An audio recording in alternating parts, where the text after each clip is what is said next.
کیتی جاندیاں قدر نہ ماپیاں دی مویا ڈھونگ رچاؤن دا کی فائدہ سا ہوندیاں بھوک نہ پیاس پچھی پچھو دیگاں چڑھاؤن دا کی فائدہ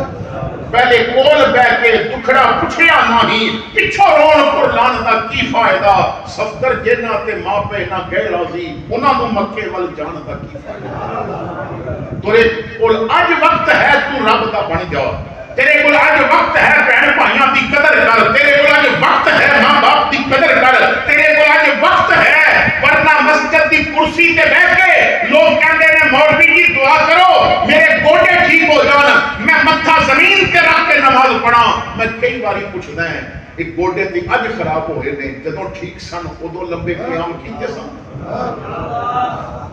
جدوں متھا زمین تے رکھ سکدا سی اودوں سبحان ربی الاعلی دیاں لذتاں لئیاں تو قدر کر لو اللہ فرماندا ہے بندیا تو میرے کو تو دور ہو اللہ تعالیٰ فرماندا ہے یا ایھا الانسان ما غرک بربک الکریم اے انسان کس چیز نے تینوں کریم رب کو دور سبحان اللہ پتہ جو کتنا کریم ہے حضرت شیخ سعدی شیرازی علیہ رحمہ ایک واقعہ لکھتے ہیں یقیناً آپ کو سعدی کے نام کا تعارف ہو